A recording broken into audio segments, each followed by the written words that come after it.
Hallo, ich bin Mia. Ich bin selbst betroffen von ME/CFS nach Covid und werde hier gleich etwas über das wichtigste Symptom dieser Erkrankung erzählen. Expertinnen der Charité Berlin und der TU München haben uns bei diesem Video unterstützt. Wir, das sind die Deutsche Gesellschaft für ME/CFS und Long Covid Deutschland. Vorab, warum machen wir dieses Video? Vor allem, weil es schon lange überfällig ist, denn schon immer sind postinfektiöse Erkrankungen schlecht erforscht und das vorhandene Wissen in der Medizinwelt kaum verbreitet. Und auch die Versorgungslage ist leider mehr als düster. Seit Covid-19 sind Hunderttausende neue PatientInnen hinzugekommen und wir müssen also dringend klären, was ist postexertionelle Malaise? Kurze Begriffserklärung. Postexertionelle Malaise könnte man wörtlich ungefähr so übersetzen. Nach der Anstrengung kommt die Verschlechterung. Im Verlauf des Videos werden wir es abkürzen mit PEM. PEM ist das Kernsymptom der Erkrankung myalgische Enzephalomyelitis, auch chronisches Fatigue-Syndrom genannt. Okay, zugegeben, viele Fremdwörter, die man kaum aussprechen kann. Aber müsst ihr auch nicht unbedingt. Wenn ihr die Abkürzungen ME/CFS und PEM kennt und den Mechanismus dahinter versteht, reicht das erstmal völlig. Das ist die halbe Miete. ME/CFS tritt häufig nach Infekten auf, wie zum Beispiel dem Pfeifferschen Drüsenfieber, ausgelöst durch das Epstein-Barr-Virus, oder der Grippe und jetzt auch nach Covid-19. Aber auch schleichende Verläufe sind bekannt. Nach dem ursprünglichen Infekt entwickelt sich plötzlich eine Vielzahl von Symptomen, manchmal sogar mit einigen Monaten Verzögerung. Wie kann sich das äußern? Die von ME/CFS Betroffenen haben zum Beispiel Schwierigkeiten mit dem Kreislauf im Sitzen oder Stehen, häufig in Verbindung mit Herzrasen.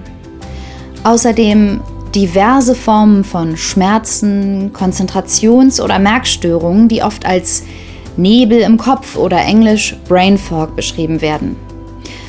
Ein grippeähnliches Gefühl, nicht erholsamen Schlaf und weitere Symptome. Das Kernsymptom ist eine Belastungsintoleranz, die mit einer postexertionellen Malaise, PEM, einhergeht. Viele Betroffene nennen das auch Crash. PEM bezeichnet eine Verschlechterung der Symptome nach körperlicher oder geistiger Anstrengung. Die Anstrengung muss dabei nicht groß sein, also zum Beispiel ein intensives Ausdauertraining, sondern kann im Gegenteil subjektiv als gering empfunden werden. Zum Beispiel so etwas wie Körperpflege oder ein Telefonat. Oft tritt diese Verschlechterung des Zustands nach Aktivität um Stunden oder Tage verzögert ein. Bei einem leichten Verlauf kann das bedeuten, dass Erkrankte zum Beispiel noch arbeiten können, aber den Rest der Zeit müssen sie ausruhen und auf jede soziale Aktivität oder Sport verzichten, weil dies ihre Überlastungsgrenze überschreiten und PEM auslösen würde. Bei schwereren Verläufen kann bereits Einkaufen, ein Spaziergang, Fernsehen oder eine Unterhaltung PEM auslösen und die Symptome verschlechtern. In sehr schweren Fällen ist aufrechtes Sitzen oder einfach nur im Bett umdrehen nicht mehr möglich, ohne eine zeitweise oder dauerhafte Zustandsverschlechterung auszulösen. Ganz grob gesprochen kann man sich das wie einen Handy-Akku vorstellen, der nicht mehr vollständig lädt, egal wie viel man sich ausruht. Jedes Mal, wenn er zu sehr entladen wird, verstärken sich die Symptome und es treten neue auf. Je schwerer die Erkrankung, desto weniger kann der Akku überhaupt noch laden. Und je niedriger der Akkustand, desto stärker werden die Symptome. Jede Aktivität kostet Energie. Egal, ob es eine körperliche wie Laufen, Kochen oder Staubsaugen oder eine geistige Tätigkeit wie eine Unterhaltung, Lesen oder Fernsehen ist. Bei Schwererkrankten kann es auch schon eine große Mahlzeit oder ein kaltes Getränk sein. Wie kann man sich das vorstellen? Also, man wacht auf. Aufstehen, duschen, anziehen. Zack, 2 Striche von der Akkuladung weg. Einkaufen, 3 Striche weg. Noch kurz ein Video auf YouTube gesehen und schnell ein bisschen aufgeräumt? Zack, 2 weitere Striche weg und die Überlastungsgrenze für den Tag ist erreicht oder überschritten. Häufig zeigen individuelle Warnsymptome wie Halsschmerzen oder verstärkter Brain Fog, dass die Überlastungsschwelle erreicht oder überschritten ist. Weil die PEM bis zu 72 Stunden verzögert eintreten kann, ist es für Erkrankte oft schwer einzuschätzen, ob sie die Schwelle überschritten haben und welche Aktivität zu viel war.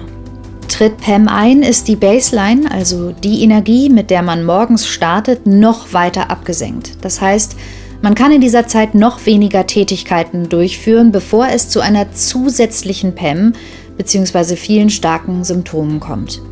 Je weiter man die Überlastungsschwelle überschritten hat, desto stärker sinkt die Baseline ab und desto stärker sind die Symptome. Bei manchen Erkrankten bis hin zur vollständigen Bettlägerigkeit. Dieser Zustand kann Tage bis Wochen anhalten oder zu einem dauerhaften Absinken des Energieniveaus führen. Klingt schrecklich, ist es auch. Und es drängt sich die Frage auf, wie kann man das denn verhindern, dass es zu PEM kommt? Und wie kann ich das Risiko für eine permanente Verschlechterung reduzieren? Gute Frage. Leider gibt es Stand heute keine wirksamen Therapien. Aber als erkrankte Person kann ich trotzdem wichtige Praktiken lernen, wie ich innerhalb meiner Energiegrenzen bleibe und die Überlastungsschwelle möglichst selten und wenig überschreite. Das Zauberwort ist Pacing.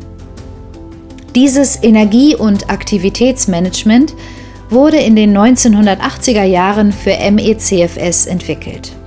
Pacing erklären wir in einem separaten Video. Du findest es in unserem Kanal.